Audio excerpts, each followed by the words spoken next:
Welcome back into the Sports Memo College Football Every Game on the Board podcast with our next guest up, Robbie Veno. Rob, welcome into the podcast. How are you?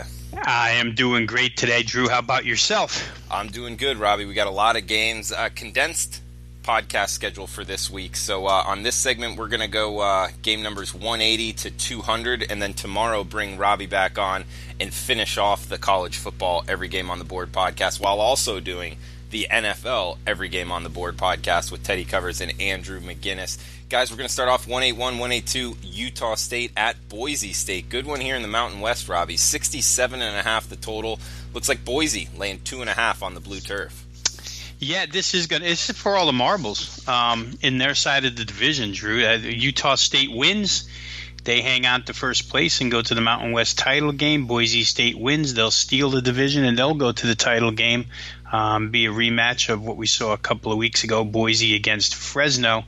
But, Utah State last week not as effective offensively as they have been all season long. A little bit of weather last week in the Rocky Mountains for a couple of games, but this one, of course, I think everybody's seen it by now. Colorado State scores a game-winning touchdown on a pass play down the sidelines, except that the receiver ran out of bounds at about the 11-yard line before he caught it. Play was overturned.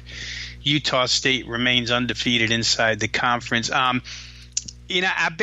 It's been effective for me, Drew, all season long to back Jordan Love and this potent offense of Utah State. I think they go as fast and efficiently as any offense I've seen all season long across the country.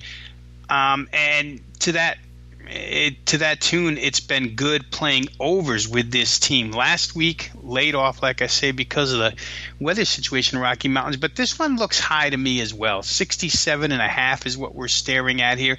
There's defensive capabilities on both sides of the football. I think Utah State might be the right side, though, because Boise State, and I talked about this last week, and it just missed with the total going over in the Boise State Friday night game against New Mexico last week. Boise has so many injuries on the defensive side of the football, and they've had to play a lot of inexperienced guys over the course of the season. What's been good for Boise is these kids have rapidly developed, but I just wonder how they're going to react in a game like this against an offense like this. I know it's a difficult venue to play in. We haven't really seen Utah State up until last week tested whatsoever. I'm sure they'll be tested here, but I do think that on the offensive side of the football, they have all the goods to take advantage of that young Boise State defense. Boise's going to have to run the ball a little bit with Alexander Madison in order to open up the passing game for Brett Rippon. I'm probably going to be on the sidelines for this one, and we're talking on Tuesday now. That gives me 4 days to change my mind. But right now, I think what I would look at would be Utah State plus the 2.5. For those who got in early and got the 3, you got yourselves a nice number. Still think Utah State, even if it's not plus 2.5, if you don't like taking 2.5, maybe you like just playing money line, Utah State straight up might be a way to go too. But still a lot of investigating to go this early in the week on that particular game. Robbie, that one's a 10:15 Eastern kick. We also got another late night action, so some good late night games here on Saturday night. BYU at Utah. I believe this one's called the Holy War. Not sure what this rivalry's called. Do you know, Robbie? I think that's exactly it. The Holy War. Yeah. The Holy War. All right. Do you know if Mormons are allowed to gamble or supposed to gamble? Wow. I've never really had a close enough friend who was Mormon that I know of to actually know the answer to that, so I don't know. After living in Las Vegas for so many years, I probably should know, but honestly, I don't know. They certainly can't bet on Sundays. I know that. Oh, right. Well, if any out there that knows that answer, feel free to hit us up on Twitter, Rob Veno, at Rob Veno Sports, or myself at Drew Martin Bets. But guys, anyway, we're going to break it down. 44.5 the total. Looks like Utah, the Utes, 13 at home, Robbie. That's with a backup quarterback and a backup running back, if I'm not mistaken. You laying that number with Utah? Well, that backup quarterback and that backup running back have really been efficient for this team, Drew. I mean, they've been playing for a couple of weeks now, and there hasn't been any drop-off in the Utah play. Jason Shelley has played really well at quarterback for this team. They, came out the first game and beat Oregon 32-25 in a game that, they were behind and had to come from behind in that one. But like I say, Shelley drew rave reviews from coaching staff, from beat writers, and everybody with that performance. He goes 18 of 31 for 262. More importantly, did not turn the ball over in that game. And, of course, losing running back Zach Moss, who may have been their top weapon on offense, period, looked to be a damaging blow to the Utah Utes, but junior tailback Armand Shine has come in and really filled that gaping hole. Ran for 174 against Oregon a couple of weeks ago. Last week, they just thoroughly destroyed Colorado in a snow-filled game. Like I say, the Rocky Mountain contest last week had some weather to deal with, but Utah looked right at home in the weather. Their defense, it was all over Steven Montez and company. And I think it's worth noting, Drew, that last week, Colorado had all three starting receivers back. It was the second consecutive game that Laviska Shenault played for Colorado, but to join him was K.D. Nixon back on the field, J.D. McIntyre, coach's son, back on the field. So they had the weaponry there, got a 7-0 lead, and then got buried 30-0 the rest of the way. So Utah, a very impressive defensive unit. They've been able to survive injuries, excellent depth. I don't know what stops them right now. I would say this, though. This totally shapes up as a defensive battle. Utah's defense against the BYU offense. I know we saw a real good game out of BYU initially when they changed quarterbacks and they changed the offense and went a little more up-tempo. That game was against the Hawaii Rainbows back on the 13th of October, 49-23 win. But since then, BYU's kind of reverted back to the BYU stagnant style of offense. I really love the freshman quarterback. I think he's going to be outstanding for years to come. But I'm not going to get too excited over a combined 80 offensive points against Massachusetts and New Mexico State the last 2 weeks. Utah is about 5 steps in class above UMass and New Mexico State defensively, so BYU should run into problems here. All that being said, the Brigham Young defense is no joke either, and Utah might have a tough time moving the ball as well. They like to initiate the ground game first, and that's going to be tough against BYU. So total's extremely low, 44, but I don't think I'd play this one over, Drew, unless there's a lot of defensive points. We get a turnover-filled game where teams get set up in good field position. I think we'll see something more in the neighborhood of, the total that we saw in last week's Utah game, a total that hit 37, and that 37 win over Colorado. I'd look toward under in that contest. Great breakdown, Robbie. And guys, we said it a couple times on the podcast already. Remember the coupon code SHOOTOUT at checkout for half off the 7-day all access with any handicapper. Rob Veno, obviously college football, great choice. College basketball as well. Got the NFL going as well. We got 185, 186 here in the Sun Belt. Robbie, Troy at App State. Looks like 48 the total. App State laying 10.5 at Chris, seeing 11 at Heritage. This one in Boone. They've really turned it on since they got their quarterback Zach Thomas back in the fold, Drew. Remember a couple of weeks ago, without him, they looked a little bit lost in that in that Georgia Southern game. But a couple weeks later, he comes back against Texas State. They put up 38 last week against Georgia State, and we both know Georgia State doesn't play much on the defensive side of the football, but still 45 points made it look pretty easy. This is a big matchup. Two of what I would classify as the two top defenses in the Sun Belt. I don't think that's going out on a limb. Appalachian State just has a few more offensive weapons than does Troy State. Troy is so streaky on the offensive side. You don't exactly know what they're going to bring to the table each and every week is from an offensive standpoint. Now, last week against Texas State, they sneak by with only 12 points, and the week before, you're watching them put up 35 against Georgia Southern. I happen to think, though, that the points are too many here. This is a lot like the game that we just talked about, except on a more important level as far as conference play is concerned. BYU Utah, where talked about defenses being the best units on the field. I think that's the same deal here. To me, the points are too much. I would take 10.5, 11 points with Troy because I do think that despite the fact that Appalachian State has a more potent offense. Troy can find ways to slow them down. And like I say, they can always explode. Neil Brown's offense, you would think it would be more consistent than it is, but I think it's enough to cover the point spread here. So in a big Sun Belt game, I think the points in a defensive battle certainly worth taking. I'd look to Troy as the underdog there. We got 187, 188 Wyoming at New Mexico, 6.5 at Chris with some juice, pretty much 7 everywhere else. That's the Wyoming Cowboys laying on the highway, 44.5 the total.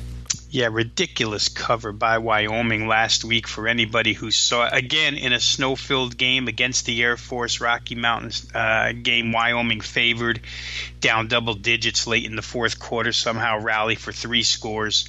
And in fact, they get their game-covering touchdown on a touchdown run where there was holding on the play, Drew, and Air Force declined the penalty and let them have the touchdown because it was the only way they would be able to get the ball back and potentially tie the game. So I don't know if I've ever seen a game go down that way where a penalty on a team that just scored a touchdown is declined by the opposing team and they just allow the touchdown to happen. But it certainly made strategic sense for Troy Calhoun and company, but it worked out for Wyoming backers even better. Here you're going to lay 6.5 to New Mexico.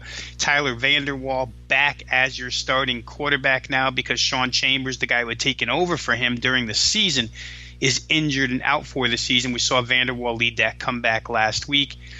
Still not thoroughly impressed with that Wyoming offense, though, Drew. They haven't made much in the way of progress all season long. And I know New Mexico's been an absolute dumpster fire for the majority of this season. But, I feel like they'll go out with a little bit of pride here. There's a huge disparity defensively between these two teams. New Mexico's defense has gone away and wilted the last 3 weeks. They've just given up chunks and chunks of yardage. But if you're Wyoming, you'd have to be able to take advantage of that, and I'm just not so sure that they can. Here's another game where I would probably look toward the under. Bettors have already hit this one early in the week a little bit. It started 47, chopped all the way down to 44.5, and I think we're seeing 45s in most places right now. But still, 45 points seems like a lot in this game. Even if Wyoming has a good offensive day, that generally amounts to about 28 points. And with their defense, they should be able to tame New Mexico. So maybe a look at the under there. We've said it a few times on the podcast this season that it's so difficult in college football anymore to play a game under when the total sits in this area, mid to low 40s. So I wouldn't go crazy with it. But as we look on Tuesday afternoon, that's about my best option in that game. Robbie, we got UAB at Middle Tennessee State. It looks like the Blazers laying 2 on the road, 52 the total. Just a bundle of good mid-major conference matchups from the top, from the perspective of the top of the conference. Drew, here's another one. Middle has come on real strong this season, and of course UAB has been a surprise. Looks like from everything you read that Bill Clark won't be long for UAB. He's going to get a stepping stone, or this is a stepping stone to a better job for him, especially with what he's done for Alabama Birmingham. But the last couple of weeks have been, somewhat stagnant.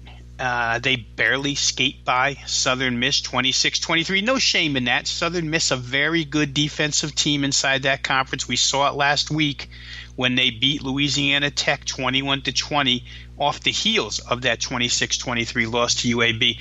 And then UAB comes back last week. They play Texas A&M, give up 41, which is not common for them this season. But again, it's an SEC team willing to throw that one sort of out as a mirage type of deal where Birmingham's defense is concerned. It'll be interesting to see how the offense reacts here and whether or not A.J. Erdely gets back to start at quarterback for them. But I'll say this. The last couple of weeks, the sophomore quarterback for UAB, Tyler Johnston, has been really, really good. Last week he threw for 306 against Texas A&M. Tyler Johnson III goes 25 of 39, 306, 2 TDs, 2 picks against an SEC defense. But that should be good enough against Middle Tennessee if he has to start. So you're not thoroughly dependent upon A.J. Early starting this game. I think Johnson has shown as the backup quarterback here, he's got good years ahead of him and good games ahead of him for UAB. I think they're the better defense, still a little bit unsold on Middle Tennessee's dink and dunk style offense that they've resorted to this year. I would take UAB. They're on the road. I get it. It's going to be a tough venue for them, but only laying 2 points here, less than a field goal. I think UAB with that defense and with either quarterback, I think they're the way to go. Remember, UAB had a stretch this season in the second half, I think, of 5 or 6 games where they did not allow a second half point. So it's a good adjustment style team. They've been good in the second half so far this season. I'd look for that to continue, and I'd look towards UAB. Robbie, heading out to the Pac-12, we got Colorado at California, 43 the total, with the Cal Golden Bears laying 12.5 at home. Yeah, the Colorado's kind of a mess, Drew. I would like to get there with them in this game because of all 3 receivers now being back for a second consecutive week together. But you have the Mike McIntyre situation. It's got to affect the team a little bit. His son is a starting wide receiver on this team. So kind of a lame duck head coach here. Kurt Roper. Actually, as I go through my notes for this game, Kurt Roper is going to be your interim head coach for this game. McIntyre was fired and will not be allowed. There's a couple of situations that we'll talk about down the road where the head coach is allowed to coach the final game. In this instance, McIntyre is not coaching the final game. It's going to be Kurt Roper, the quarterback's coach. And like I say, it has to affect the team a little bit. The son is part of the team here. There's no... You know how a couple of weeks back when we talked about David Beatty going out for Kansas, win one for the Gipper type of thing, there's really no opportunity for that here because McIntyre won't be on the sidelines for this contest. So that makes it tough for Colorado. And when you add in the fact that Justin Wilcox has led California to really a season where they've been, I don't know, can you count more defenses in the Pac-12 other than Washington and Utah that are better than Cal's right now? I don't think you can. They've certainly been that good all season long, and they've been that good against quality opponents. I don't know that they'll have a lot of trouble shutting down the Colorado offense, which, like I say, Colorado, you're talking about a team that's working on 5 consecutive losses right now, or 5 consecutive straight-up losses. That's not real good. If the confidence level and if the motivation level are down, it makes it even easier for Cal. So in a game where fundamentally I thought maybe Colorado would shape up here, all the situationals go against them, and California certainly a defense that's capable of winning this game on their own. They're given 12.5 points here, Drew, which is an extreme amount for a team that has a hard time scoring. We'll have to figure out where Colorado's head is at as a team. My guess probably as good as yours. Maybe we could find out a little bit more as we go on during the week from beat writers. But for me right now, I'd have to stay away. Don't want Colorado as of right now, but don't feel like laying 12.5 with California either because of their offensive woes. And you're looking at a total, one more time, low 40s, 43 here. It might be able to convince me that thing will get over 43. We'll see later in the week. Robbie, we got Stanford, UCLA up next in the Pac-12 here. 6.5 with the Stanford Cardinal are laying on the road. 57.5 the total, Robbie.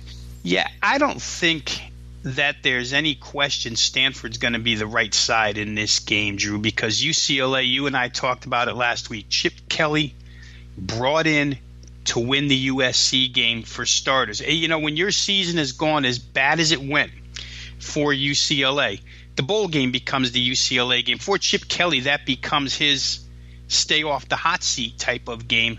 He goes out. They do beat USC last week. A young team off a celebratory type of victory.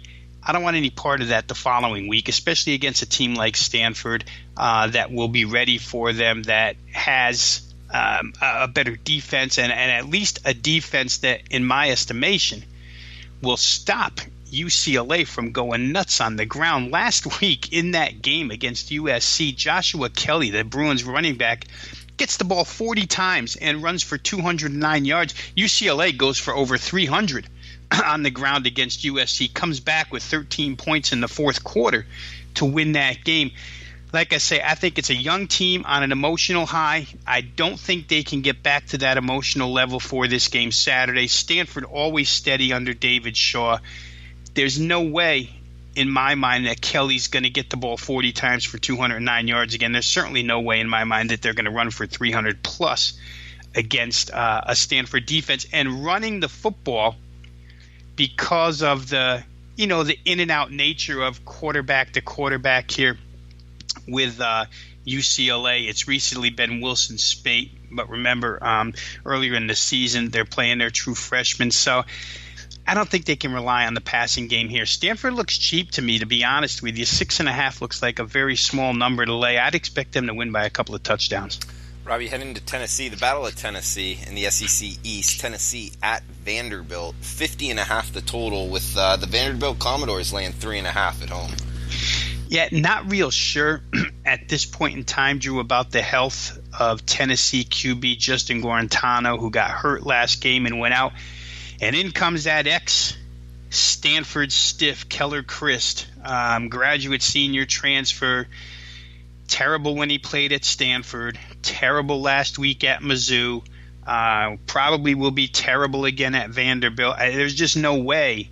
And I don't really – I've done enough of these podcasts over the course and radio shows over the course of the last 25 years to where I generally don't take such a disliking toward one player. But Keller Christ has been just a craw in my side ever since he's played at Stanford. I just don't feel like he's good enough to lead anybody to victory, let alone a young Tennessee team that is going to be without one of their top defensive players for targeting last week against Mizzou. And, of course, this, in-state rivalry, Vanderbilt is looked upon as just a little stepchild as far as Nashville is concerned, and they don't get if you ever, for anybody who's ever walked into a store that carries college gear in Nashville, you'll find 17 racks of UT stuff, and you'll find a small little drawer full of Vanderbilt stuff. So they definitely get bad treatment there, or not a lot of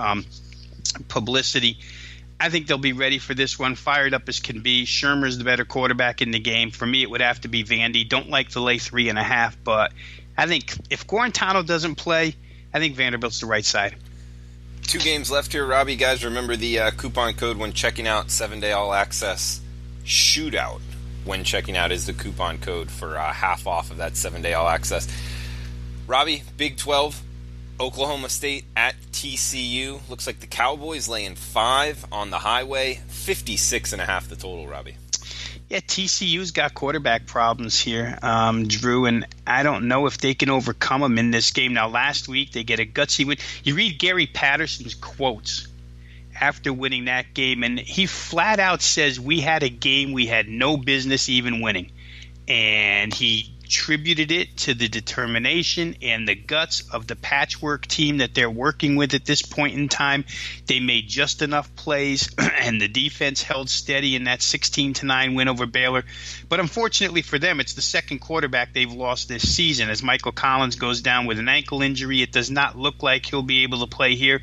Probably going to have to go with third-team senior Grayson Muhlstein, who, it kind of short passed his way through that game. They didn't give him anything difficult. His final numbers were 11 of 15, buck 37, 1 touchdown, no interceptions, kind of protective game manager, so to speak. I don't know if that works here against Oklahoma State when you have Tyler Cornelius and this team throwing the ball all over the lot and running all over the lot the way they are. Too explosive in my mind for TCU to keep up with, especially with a third-team quarterback. Nice win last week. And it is a difficult spot for Oklahoma State because you're coming into Fort Worth for the home regular season finale. So TCU is going to be fired up. But in almost all instances, Drew, and I never speak from blanket statement or generalization type angles where sports are concerned, but in a large majority of instances, emotional teams that are undermanned, that emotion wears off. at some point during the game, and talent takes over. And I think that Oklahoma State offensively at some point will take over. 5 points. Again, I know it's a road venue, but I wouldn't have any problem laying 5 with Oklahoma State in that game. Robbie, last game for today's segment, 199-200, Florida at Florida State, 5.5. The Gators are laying in Tallahassee, 52 the total. Yeah, how about that win last week out of Willie Taggart's bunch, 22-21 over BC, unexpected. There were multiple reports out there trying to convey the fact that Florida State had quit on their head coach on their season, but they didn't show too much quit last week. They win that game, and I don't think they're going to quit here against the Florida Gators. That's for sure. This is a big game for all athletes involved on both sides of the football. We know that. Been a big game for a long, long time. So expect Florida State to come, be well prepared. Whether or not they're good enough to win the game, Drew, that's the question. I just don't know that they are. Now, last week they gained 478 total yards, which for them is a pretty big number. But in 2 of the last 3 weeks, it's been up there. 445 against North Carolina State 3 weeks ago, 478, as I just mentioned, last week against Boston College. The offense is coming around a little bit for Willie Taggart. I don't think the defense is on the same level at this point in time. I think the defense has a lot of holes in it. If you pair those couple of things together, you could sort of see the way I would lean here, which would be towards the total up and over here.